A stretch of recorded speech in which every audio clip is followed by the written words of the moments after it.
bump, bump. Yeah, we're back for part number 2. Thank you for joining us again for Student of the Gun Radio. And just in case this is the one and only episode you've ever heard, I am your host, Professor Paul Markle. Thank you for joining me today. And on the other side of the board, working the knobs and the dials and the levers and all that good stuff, is Jared. He is my production engineer. He is the producer of Student of the Gun Radio and the owner, founder, and chief bottle washer at Think On Productions, our production company. So say hello to the folks at home, Jared. I am excited. And you want to know why I'm excited?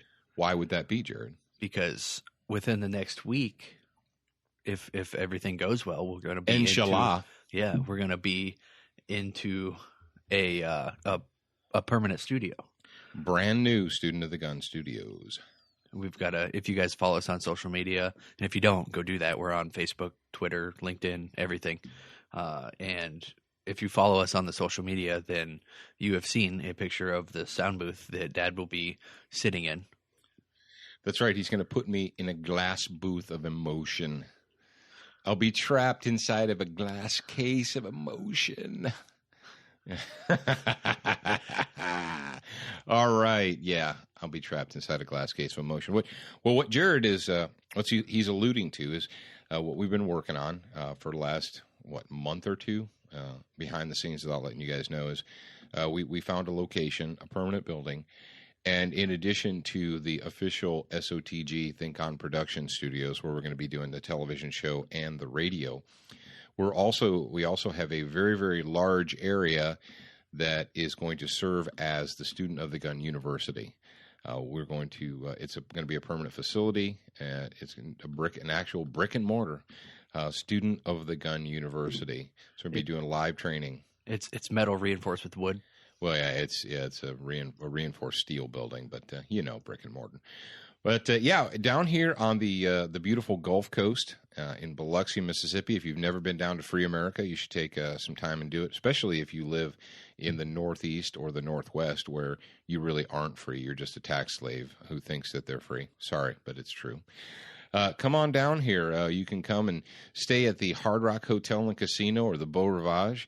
You can sit out by the pool and smoke a cigar and have an adult beverage, and no one will yell at you because it's okay, because this is Free America. And we'd love for you guys to come down. Now, we are starting to fill the classes up. There are seats still available for the Beyond the Band-Aid class, for the Pistol 101 and Ballistic Problem Solving. It's thinking with a gun in your hand. We've got those all on studentofthegun.com or the Student of the Gun gear store. Either one, you just go to it and it says training courses. Click on it. It'll tell you all about it. So check that out. And next time you're on studentofthegun.com, we would love to see you guys down here. Now, ladies and gentlemen, let's get into the meat of it. Now, last week on Student of the Gun, we talked to you about our old friend, Governor Lickenbottom, and how he had issued kind of a half-ass apology to the sheriffs. He didn't apologize for the current gun laws. He apologized for the way that they went about it or something. It's like, well, we're not apologizing for shoving all these, bogus gun laws down your throats. We're not apologizing for that, but we apologize for the way that we went about screwing you. So you get that? We're not going to apologize for screwing you. It's like we're apologizing for the way that we screwed you. Yes. Oh, and it's not my fault because my staffer told me to do it. So I was just going to say, it's just like saying sorry for not using lube. Oh, you're going to bust our freaking family-friendly rating. Like Frosty Machine like lube. Frog Lube? Yeah, like Frog Lube. Like Frog Lube on your AR-15. It's like not using Frog Lube on an AR-15. Okay. But we can't, for a while there, we weren't talking about the Rocky Mountain State. We'd gotten away from it because things had calmed down or quieted down. Well, they're back again. And of course, we have our special Colorado Rocky Mountain High update theme.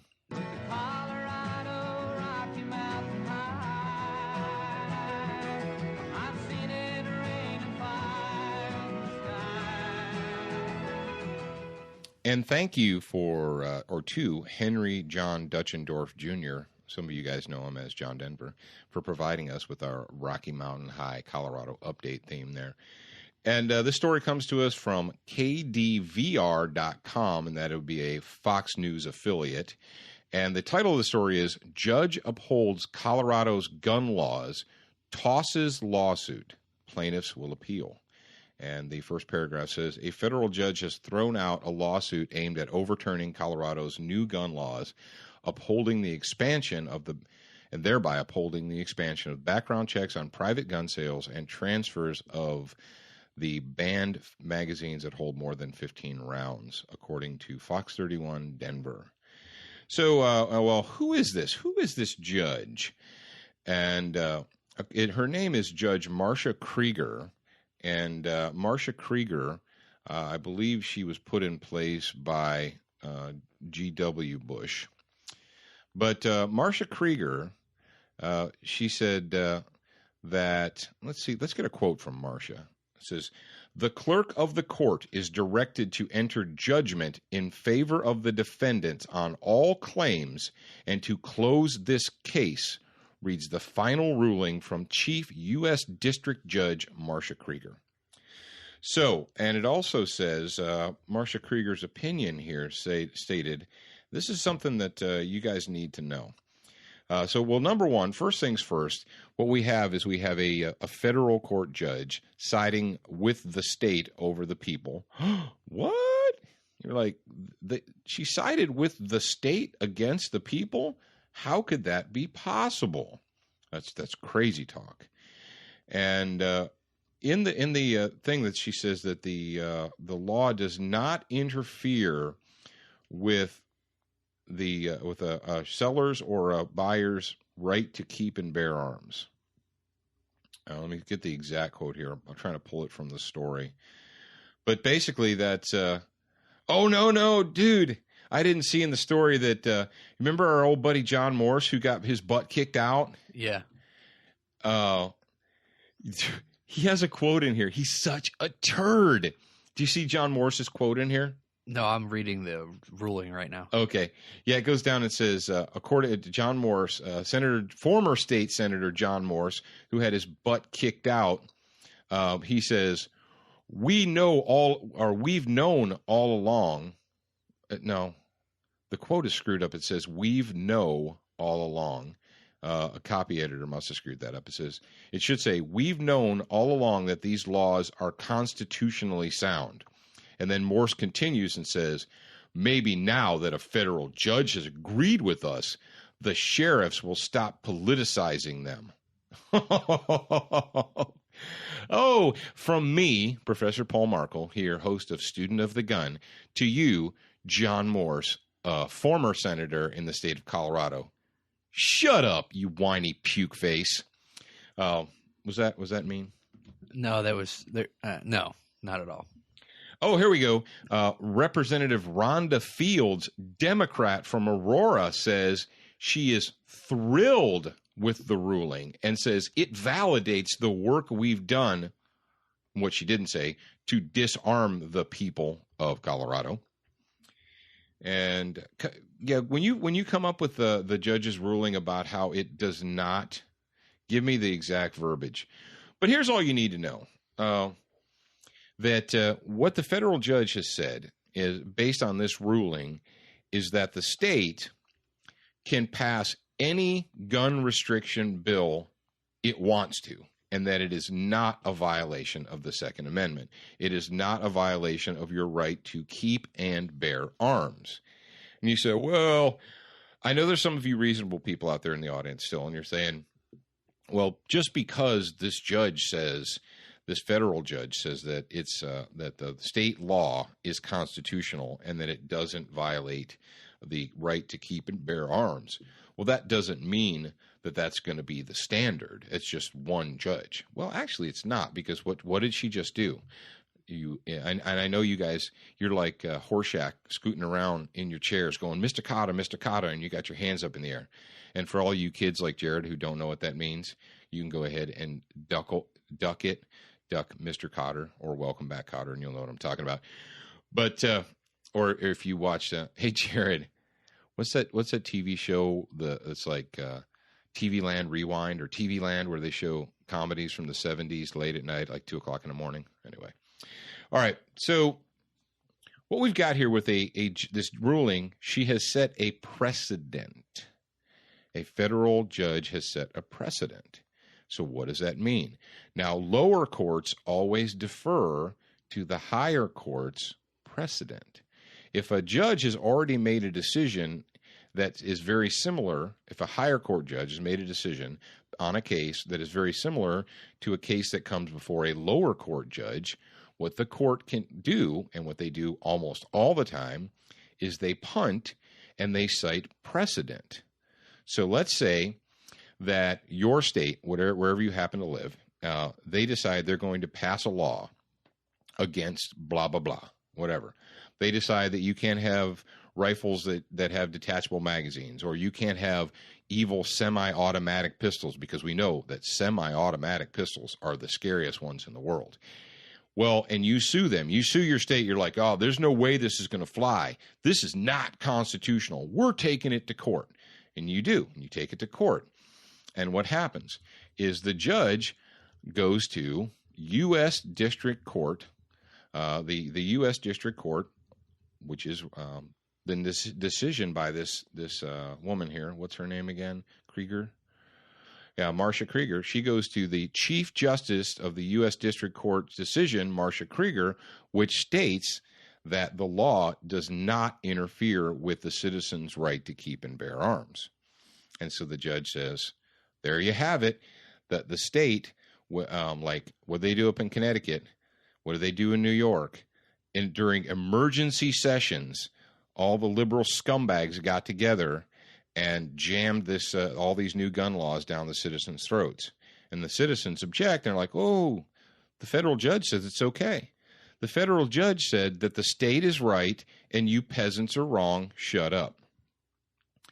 Now, taken to the extreme, what you could legitimately say is you could go basically down the Australian model or the England model or what have you, where if you took this judge's ruling that the state has the right to decide what color, flavor, design, smell, taste your guns and ammunition have, if they have the authority to do that and it doesn't violate the Second Amendment of the Constitution, then could they not take it all the way down to you, the peasant, are allowed to own a single-shot bolt-action .22 rifle, because that is technically a firearm. You can own a single-shot shotgun that holds one shell, because according to who's the douche? Was it Morse that said you don't need more than one bullet to kill a deer? Jared, was it Morse who said that? I don't remember. It was one of those douchebags said, or maybe it was Kumo who said you don't need more than one bullet to kill a deer, because he thinks the Second Amendment is all about deer hunting. You can have, and well, we know semi-automatic handguns are the leading killer of babies and deer and everything in the world. So we have to ban semi-automatic handguns. So legitimately, based upon this court decision, if you have a scumbag governor like they have up in New York or in Colorado or in Connecticut, if you've got one of these scumbags and they've got a bunch of progressive liberal scumbags in their pocket and they decide to hold an emergency session because we just decided that this is an emergency, and they shove through a bill that says every gun other than a bolt-action .22, a single-shot shotgun, and a revolver in the handguns, because revolvers are okay because they're old and they're not really scary. Everything but those is now hereby illegal. Bam, gavel is banged, and I'm done. And you say, no, screw you, buddy. That's not what that Second Amendment's all about. It's about the right to keep and bear arms against tyranny. And they say, aha, it says arms, and it's bolt-action, a single-shot bolt-action .22 is technically a firearm. And according to people like Marcia Krieger here, any gun is a gun. And so if the government still allows you to possess a firearm, they have not violated the Second Amendment. Everything else is up to the fiat of the ruling class at the state house or the national house. You with me, Jared? Are you ready to participate? Did you read all the stuff in the article? You're making that quizzical look on your face. Yeah, I was still reading. They have a link to the actual entire ruling, and it's like 50 pages long. I was just trying to skim it and see if there's anything interesting. It's mostly they present a couple cases in there. One is let me find it real quick. I just got done reading over the entire thing. I forget what two parties it was between. Well, but basically, it's where the Supreme Court deemed that the Second Amendment does indeed protect an individual's right to keep and bear arms. But what the federal judge in this case is saying, that as long as we let you have a gun of some fashion, that is within the state's rights to decide the configuration, whether or not it's your property. And we go again, and we talked about this last week about guns are not your property. What they've decided that not only the guns, but the magazines that feed the guns. If you talk to some of your friends up in Colorado, if you have any, and they'll tell you that if you had a pre-ban 30-round magazine and you allow someone else to come into possession of that pre-ban magazine, then you just broke the law. If you have a gun that you purchased, and when it says private gun sales, you have to ask yourself, well, let me see. This is my gun. I bought it. It's mine. It is my property. I can lawfully own it. I went through all of the hoops. I'm not a felon in the Target store who's, not supposed to have guns anyway. I'm a good guy, and I want to sell it to my nephew or my uncle or my neighbor Jim. Well, according to Colorado, you have to get the state's permission before you transfer it to them. You're like, but it's my property. You think it's your property, but it's not really your property. It's just what the state is allowing you to have at this moment. And if we're going to finish up with this story, but take it to the next conclusion, or the next reasonable conclusion. And what you could state is, if you get more puke faces like Giron and Morse and Hudak, if you get them back in there, could they legitimately pass even greater restrictions? And the federal courts already told them, yeah, you can do whatever you want. It's cool. We'll support you. We got your back. And what we've seen here from the courts here lately is the court is upholding the will of the state against the will of the people. But that's okay. You go back to watching your soccer game and play your little fantasy football, and everything will be fine. The world will just fix itself while you're distracted. Okay? All right, what's next, Jared? Let's completely turn the tables 180 degrees and go the other way and talk about the Florida governor. All right, the Florida governor. This is the meat of this episode. And now you say, well, shouldn't you put in the title, Go Team Moment, Florida governor signs, stand your ground expansion laws. And he signed the Pop-Tart bill law that says basically it protects your children from the psychological terrorism, or from more psychological terrorism inflicted upon them by the public school system and so forth. Well, those are good things, and we're glad for that. Now, the stand your ground expansion law, this comes to us basically because we talked about this on Student of the Gun Radio before, but a woman had used a firearm to drive off an ex-husband, estranged husband, boyfriend, whatever, who was not supposed to be there. And she went in the house, got a gun, came out and shot it into the air, and then he left. Well, she got arrested and she got convicted of a gun crime. And down there in Florida, and this was actually the same episode that we talked about, the guy, the Mexican illegal alien drug cartel scumbag that murdered Brian Terry. And that guy got 30 years. And in Florida, the attorney general was trying to sentence this woman who fired warning shots. She was trying to send her to jail for 60 years. Was not correct, Jared? Yeah, I believe it was 60. Yeah. She was so we got a drug cartel scumbag who uses an ATF gun to murder Brian Terry, a Border Patrol agent. And that guy gets a whopping 30 years in jail. Woohoo! 30 whole years. And he'll do how much of that? Hell, Comrade Barry will probably exchange him for some drug runner that's in American prison right now. Maybe Comrade Barry can exchange that guy with Mexico for some Islamic terrorists. What do you think, Jared? We're down with that, right?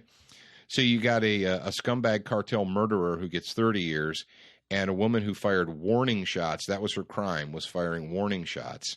The attorney general in Florida tried to railroad and slam her into prison for 60 years. Nice priorities, Florida. But good news. The good news this week is that the governor, Rick Scott, despite all the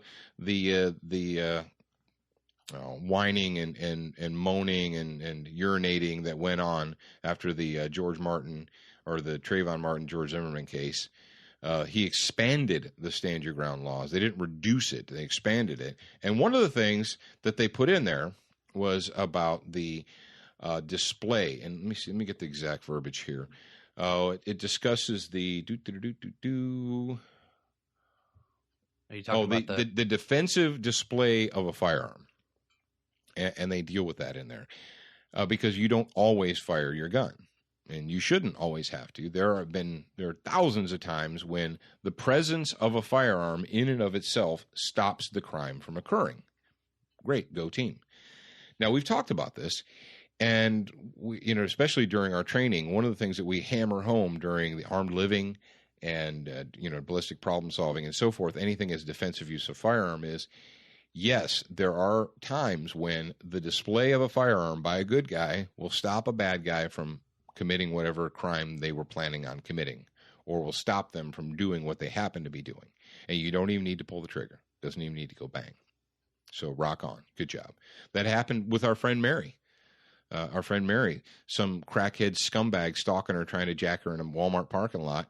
She produces a gun. He decides that he has other places he needs to be and runs away. So no shots fired, go team moment.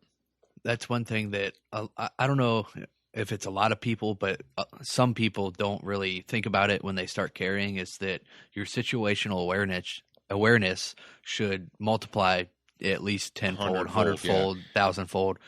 You should notice these people like Mary did. You should notice them picking out victims before they pick you out specifically. Well, yeah, it doesn't do you. Guns are not magic talisman. You don't have this aura of protection around your body. The bad guys, if you're carrying concealed, they shouldn't even know that you're carrying concealed. They shouldn't even know that there's a gun. So unfortunately, there are people that will just buy a gun, drop it in their front pocket or their purse, and think, "Well, I have a gun now. I'm safe because no one's going to mess with me and try and rob me because I have a gun." Well, possessing it and having it in your purse or your pocket is, doesn't give you this cone of protection to ward off bad people. Now, and that would be, the defensive display of a firearm, and that is affirmed in the new law in Florida. Now, when it comes to, we know that we've expanded it, and basically the law has sort of kind of decriminalized the warning shot, or that firing a warning shot is not a de facto conviction, not a de facto felony conviction. But I'm going to tell you this, folks. I don't care what the governor of Florida says. I don't care what the bill says. I don't care what you're getting from this.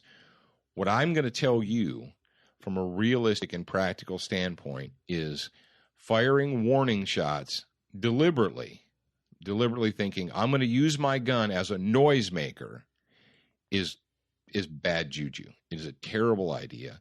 Number one, most of you probably don't live in Florida who are listening to me, or at least a lot of you don't.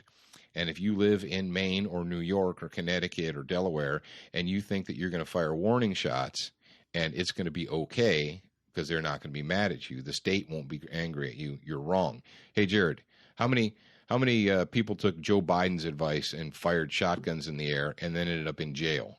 At least two. Three. I think at least two that I can remember off the top of my head. We've been talking about it on the radio. If you guys are fans, you remember. As soon as that idiot Joe Biden went on TV and started, just get a shotgun and go on the porch and shoot it in the air. And we're like, do you not? Are you insane? Are you off your meds? You cannot tell people that's okay. And we told you guys, don't do it. People did it anyway because apparently they don't listen. And they ended up in handcuffs in jail, charged with crimes. And you're like, you can't charge me with a crime. The vice president said it was okay. Couldn't you make Joe Biden an accomplice then? Well, that's the thing is if somebody on the radio were to tell you to go out and break the law and you do it, Is that person culpable? I think the Vice President of the United States is culpable in all these circumstances. As long as they can, the thing is they would have to demonstrate that the person who did it actually was taking the advice of the Vice President, not just doing it on their own. They would have to demonstrate that before the point in time they never were going to, and then after they listened to that moron speech, then they decided they were going to do it. But I digress. The one guy actually pulled the Biden defense. Initial, right off the bat, he's like, Vice President said it was cool, so it's cool. I don't know why I'm even here. So my point is this. Go on.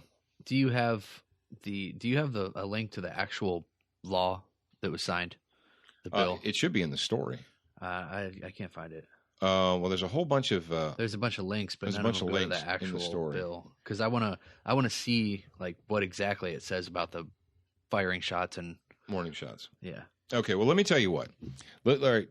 While Jared researches that, and you could probably just put Florida gun law expansion or what have you, because it was last week. But the only people in the world where it is advisable to fire warning shots are captains of warships. If you're the captain of a warship and you want to warn another ship to stay away from you, or that they need to stop or they need to surrender or whatever, and you want to put one across their bow, drive on. You can do that. The laws of, sea warfare. But if you're a dude, if you're a dudette, and your thought is, well, I'm going to use this firearm as a noise-making tool to scare the bad people, bad idea. There's lots of reasons why that's a bad idea. From a strategic standpoint, what you're doing is you're wasting ammunition, or that could be tactical, whichever you want to call it. You're wasting ammunition. The first shot out of the gun is generally the most important shot out of the gun. And to waste that deliberately is a bad idea. Also, when you fire, when you understand that just because you don't point the gun at a person doesn't make the bullet dissipate into powder and go away. There's more than just noise coming out of that gun. There's a projectile, or in the case of a shotgun, multiple projectiles. They have to go somewhere. They have to impact in something or someone. Now, let's say you point your gun up at an angle and you fire a handgun 2 times, 3 times to make a point. Boom, boom, boom. The projectiles are zipping through the stratosphere and they're looking for something to impact into. And they impact into someone's car. They go through a window. They hit a human being. They kill a kid. Are you responsible for those bullets? 100% you are responsible. You, ladies and gentlemen, I know it's going to hurt your feelings and break your chi. You are responsible for every round that comes out of the barrel of your gun. Every one that goes down there. You have to be accountable for it. Yeah, I've had instructors in the past say things like, well, think about it like this, that your name and social security number is inscribed on every bullet, or every bullet has a little tort lawyer or attorney attached to it, and it's waiting to sue you. But it's just silliness. It's a waste of ammunition. It's a waste of your time. It's negligent on your part to deliberately miss. Now, am I telling you that in the heat of battle, in the heat of a fight, that you're not gonna miss? No, you will. Sometimes you do. That's what happens. But to start out the fight deliberately missing is a bad idea. And the last thing we're going to talk about as far as the warning shots is this. And this is what is actually the most sinister of it all. Is what people will do is they'll see this and they'll say, okay, the governor in Florida says it's all right for me to fire warning shots. So I was never going to actually get a gun or carry a gun before or own a gun. But what I'm going to do now is I'm going to get this gun and I'm going to load it. And then their plan becomes, if I ever get scared, I will just fire warning shots. And the bad guy will be summarily impressed and they will stop trying to hurt me. And never do they ever consider that they might actually have to level the muzzle onto the murderer, rapist, felon, scumbag that is trying to harm them and actually put projectiles into that scumbag. And so when the time comes that they need it, if that initial plan doesn't work, if the person's brain is so poisoned and polluted with narcotics that they don't notice and or care about the noise you're making, what are you going to do then? When your entire defensive plan is based upon using your gun as a noisemaker, and the person who's trying to rape you, rob you, murder you is not impressed by the noise or even notices it, then what do you do? I don't know. You tell me. Because you just put your plan into action. Your plan failed. Now what do you do? It's like I'll call 911 and wait for the authorities to come. What happens when your phone call gets transferred to somebody else and nobody is coming? There. What happens when being a good witness is no longer an option? What do you do then? So I haven't none of these stories, including anything that I found on when I ducked it, didn't have a link to the actual bill. And I can't find the thing, but I found a quote from State Senator Greg Evers, and it's pretty cool that a state senator would say this. He says, "A person with a firearm is a citizen. A person without a firearm is a victim." And that's kind of cool coming from a state senator. An elected official. Wow. You guys need to keep that guy. You folks down in Florida need to write his name down and keep him. Greg Evers. Greg Evers. All right. So go team for Rick Scott down there in Florida. And of course, now that he's done this, the liberal progressive scumbags are out to get him. I just saw a story here where they were trying to paint him as a racist now. I'm not even going to talk about it. I'm not even going to talk about it. So we got a little bit of protection for your kids to keep the state from inflicting psychological terrorism upon them when they make a finger gun or a Pop-Tart gun or what have you. So go team, go Florida.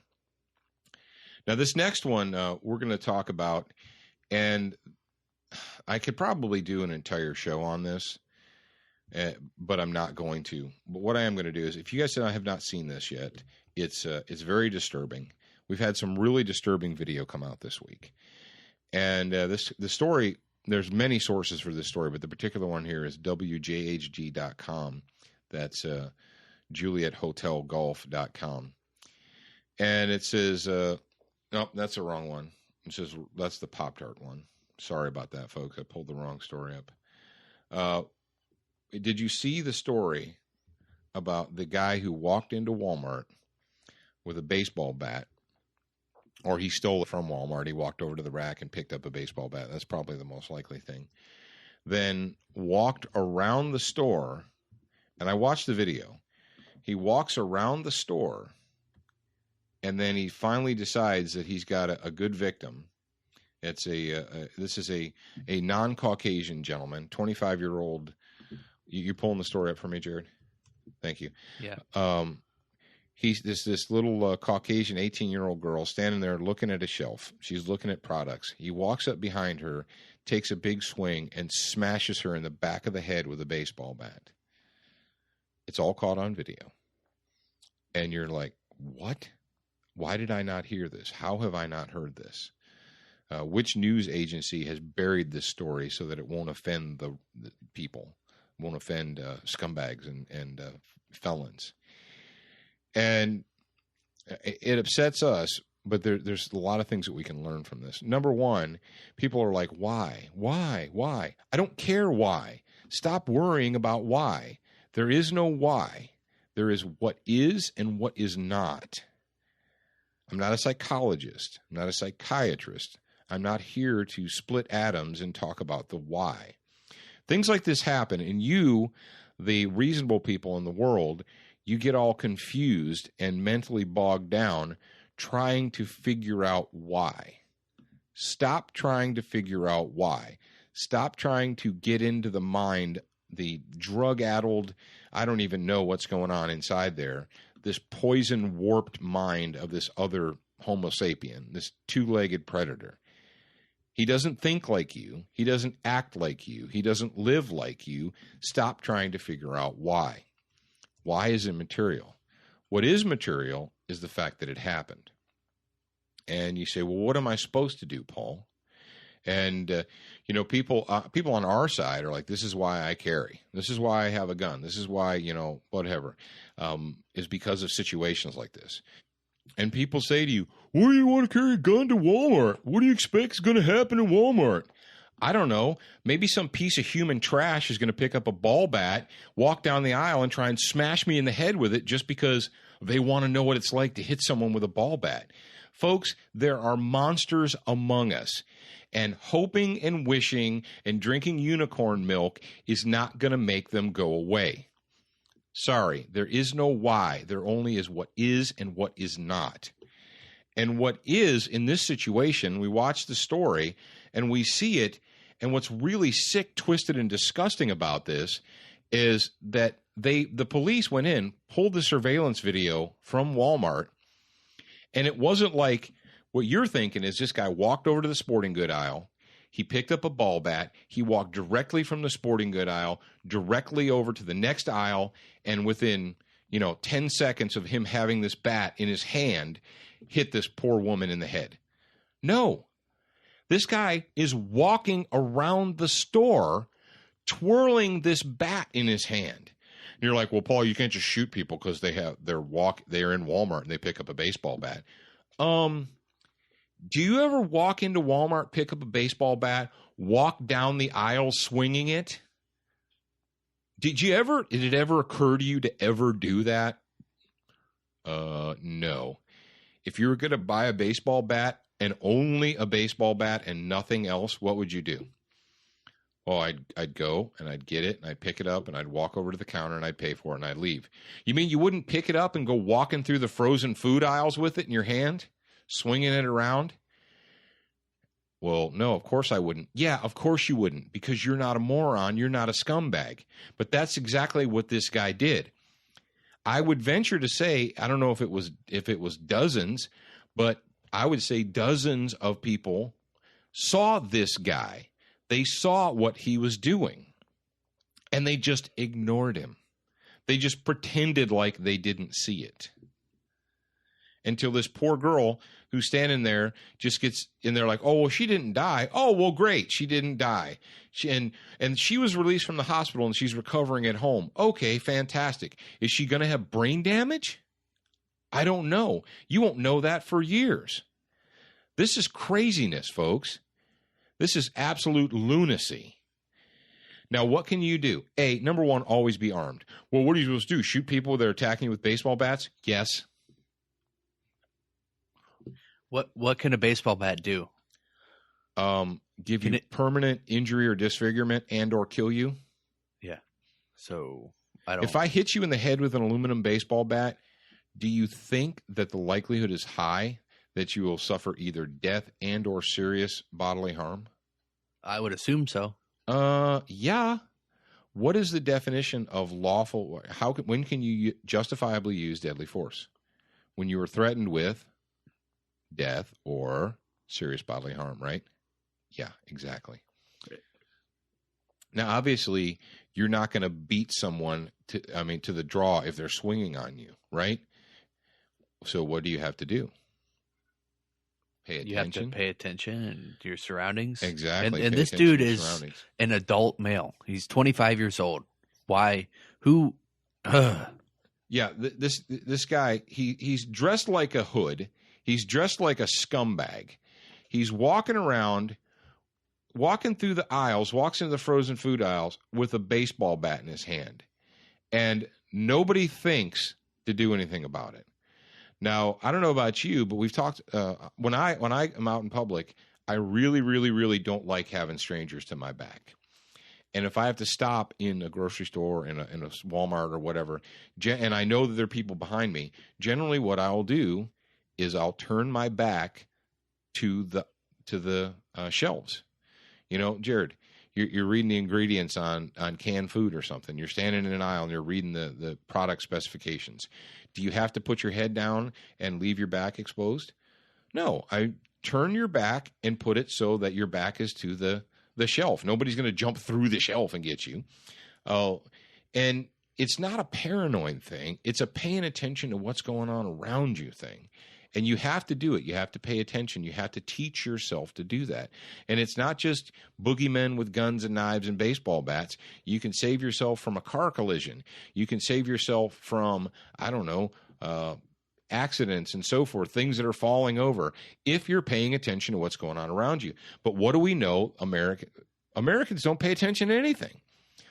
Go into a store or a mall, put your back against a wall, and watch people. And see how many of them walk right by you, not paying one lick of attention to anything but that little electronic device in their hand. It's pathetic, and you wonder why stuff like this happens. And you also have to say, what's going to happen to this guy? I don't know. He'll get convicted. He'll do a little bit. She didn't die, so he won't go away for a long time. He'll go away for a little bit. The jails are crowded, so they'll parole him out in 18 months, maybe 2 years max, and he'll be right there on the streets. And, absolutely, he will hurt somebody else again, because somebody like that is not just going to have an epiphany and say, oh, you don't know. Shut up. Yes, I do. Yes, I do. I've been around. I've seen it. And so it's up to you. It's up to each and every one of you to be aware and prepared and understand that monsters are everywhere, and failing to prepare for them does not stop them. Let's go ahead on move on to the next story, and let's let Puddle of Mud bring it in for us. I like to teach you all the rules. I get to see them set in stone. I like it when you chain me to the bed, but then you see it's never shown. All right, talk about puddle of, not puddle of mud. We got a puddle of liberalism up here in the People's Republic of Illinois. And I know you got the surprised look on your face. You have the shocked look on your face that the LATimes.com reports Chicago unanimously passes strict gun sale laws, sales to be recorded. And if you pull the link up here, which Jared will put up, you got a picture of little Rami Emanuel here, and he's got his hands up, and he's got a really super serious look on his face. And then standing right behind him is Police Superintendent Gary McCarthy. We're just going to start calling Gary McCarthy the enforcer, because if Gary wasn't working for the police department, I think Gary would be a union enforcer. He looks like he could work for Hoffa. You going to vote the right way, or am I going to have to break things? That's Gary here. That's we got Gary the enforcer McCarthy, and we got little Rami, little Rami Emanuel. And so what they've decided that you peasants, all of you remaining peasants up there in the greater Chicagoland area, that you can't be trusted. You cannot be trusted. And, the way to stop criminals from using firearms to commit crimes is to pass more laws and restrictions and regulations on the lawful. Because what do we know? Well, we know all of the gangbangers and scumbags in Cook County, that they go to the local gun shop and they fill out the 4473 and they do fingerprinting and background checking and they give their ID and all that. What? You mean they don't do that? What? Come on. I thought that's how bad people got guns, was because of all these lax gun laws, because there aren't enough gun laws in America. Didn't we already determine, based upon number, maybe California has more, but Chicago and Illinois is running pretty darn close to the top of the most restrictive gun laws in America, but it's just not enough. Is it, Jared? What do we know about it's never enough? It's never enough. We can never have enough gun control until we get to the point where you peasants have been completely disarmed. Well, then it's never enough either, because then we have to take away your pocket knives. Look at England. Folks, it's coming here, and you're like, come on. No, it is. We're already seeing politicians that are floating the trial balloon, and these organizations and anti-violence groups that are already talking about banning knives, and why should you have knives? Folks, we need to nip this crap in the bud. We need to stop it right now. But according to this, the corrupt Chicago government, which is kind of a joke, they passed it 48-0, and with 2 aldermen absent. It says the new ordinance, once signed by the mayor, replaces a citywide ban on sales that was ruled illegal by a federal judge in January. So a federal judge stepped in and said, and that's crazy. When a federal judge tells the corrupt puke faces up there in Cook County, no, you can't do that. Can you imagine how egregious that would be? Well, no, the new legislation allows gun sales in a small percentage of the city and will force gun shop employees to pass background checks and learn how to spot and stop straw purchasers, gun buyers who purchase weapons on behalf of someone else. Because what did we learn from Guns Across the Border, Jared? Who are the only people that are allowed to approve straw purchases? The U.S. government. That's right. The U.S. government, the Bureau of Alcohol, Tobacco, Firearms, and Explosives, and the Department of Justice, those are the only people allowed to conduct straw purchases and to approve them. But they did it for the safety of the that's citizens. right. They were gonna take down the drug cartels. Yeah. Are the it drug actually cartels resulted down in now? more deaths of American people than it did the drug cartels. Well, yeah, but didn't just this week we had Mexicans come into the United States and fire on Border Patrol agents? So how did that work? Okay, not so well. But yeah, what we know is that they don't like when you step on their turf.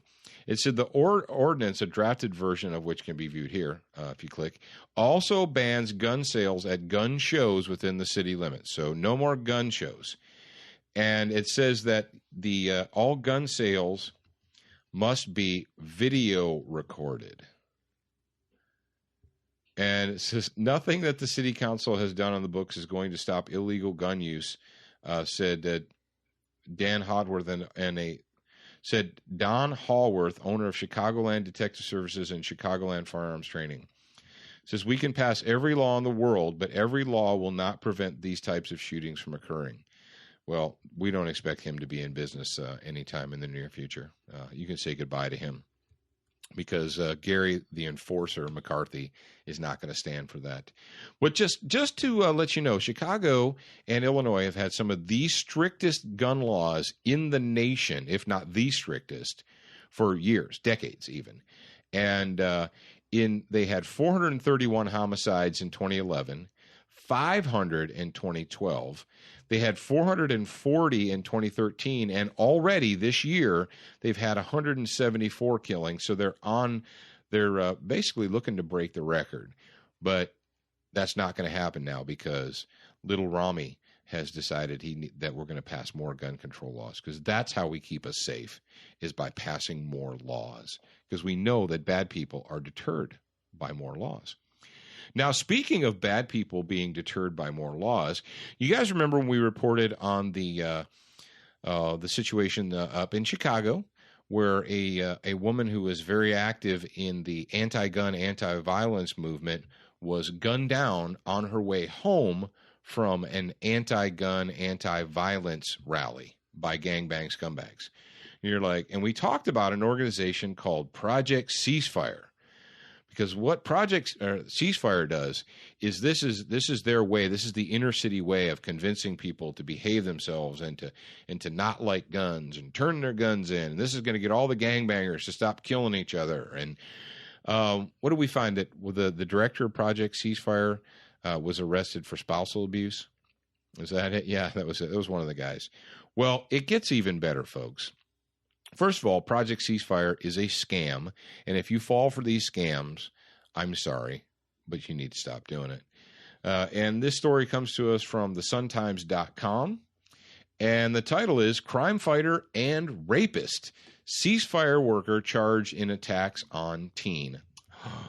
Well, on the streets, Richard Hernandez was supposed to stop violent crime as an, quote, interrupter in the celebrated ceasefire program. But Chicago cops have another name for him, rapist.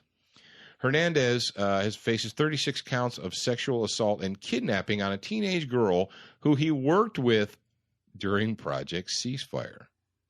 What? Yeah, and Hernandez 46, started as a temporary worker and then became a $16 an hour violence interrupter. And, the program is affiliated with the University of Chicago, or Illinois at Chicago. How nice is that?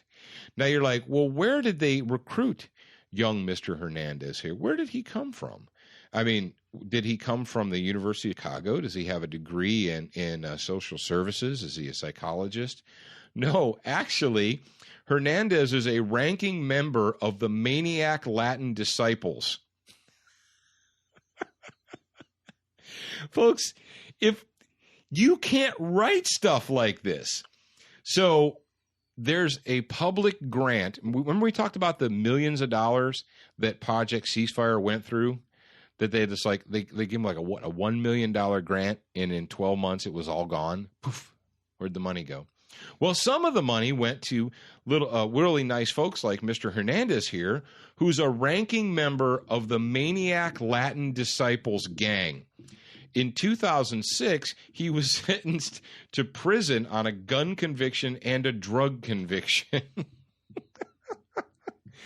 So they're paying this. So the criminals want you to be disarmed, obviously. Yeah, I mean, if you're a ranking member of the Maniac Disciples drug gang here, you probably want Johnny Citizen to be disarmed because you don't need the competition. And so we set up this organization, and how did little Mr. Hernandez meet the teenage girl that he ended up applying with alcohol and then having sexual relations with in a junkyard? And this went on for from December of, what was it, December? I think it's April 2012. Oh, April 2012 to August of 2013 when the girl turned 17 years old. Yeah.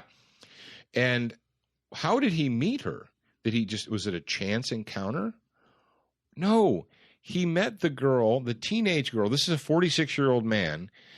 The 17-year-old girl that, and I'm sorry, but even in Illinois, 17-year-olds can't consent to being given alcohol and forcibly, sex with. He met her through Project Ceasefire. Isn't that awesome? Isn't that awesome? Now, Jared, is there a follow-up to this story that says that the Illinois state prosecutor has stepped in and has defunded and disbanded Project Ceasefire? Of course not. What? Well, let me see. Oh, we got here we go. We have another one. This, I didn't even know about this one. This is another one. It said ceasefire worker Sylvester Hudson was charged with selling heroin to a federal informant outside of the ceasefire headquarters. You guys in Illinois, man, you're spot on. And another one was sentenced to Cook County boot camp in 2011 for possessing a machine gun / automatic weapon. Oh my Lord. You've got to be so proud, you people that you slaves that live up in the People's Republic of Illinois. Man, gosh, you got to be proud. You got to wake up in the morning and look in the mirror and say, woo, I'm a proud resident of the People's Republic of Illinois. You don't understand, Paul. You don't understand. It's not that easy. Actually, it's not easy, but it requires effort. And effort is not what we're all about here in America. We're all about World Cup soccer and fantasy football. Good priorities, America. All right, Jared's giving me the wrap it up. He's doing the finger spinny thing, which means it's time for Paul to get down to the very bottom here and to remind you guys that you need to appreciate and thank our good sponsors, Excess Sights, Colt Firearms, makers of the LE901 rifle, and, of course, our newest sponsor. We talked about him in the first hour. We're going to talk about him again, Brownells. And very soon we're going to come up with a special code, a promo code for you guys, dedicated listeners to Student of the Gun, so you can save a little bit of money by shopping at Brownells.com. And remember, if you are a gun owner, Brownells has something for you. Now, ladies and gentlemen, don't forget to check out Student of the Gun TV every Monday night on Dish Channel 266. That's 9 o'clock Eastern Time. You can check us out on Roku TV, Apple TV, at the Wilderness TV / TV Gone Wild application. And ladies and gentlemen, we talked about it a little bit earlier, and we want to remind you guys that Jared and I are doing a lot of work behind the scenes, and it's not good enough to be a beginner. You want to be a student for life. And how are you a student? What does that mean? It means continuously learning, continuously improving, continuously seeking education, enlightenment, and enjoyment of firearms. And how can you do that? Well, you can do that by joining us down here in free America. That's right, on the beautiful Gulf Coast. If you live anywhere near I-10, you have no excuse. Get on the highway and drive over here and spend some time with us. We'd love to have you here. We've got programs for you. We have Beyond the Band-Aid, Traumatic Medicine, Fighting First Aid. We have Pistol 101, an introductory class, because you got to start somewhere. We also have Ballistic Problem Solving. That's thinking with a gun in your hand. We'll spend 2 days learning to think with a gun in our hand so we can make good decisions, not bad decisions.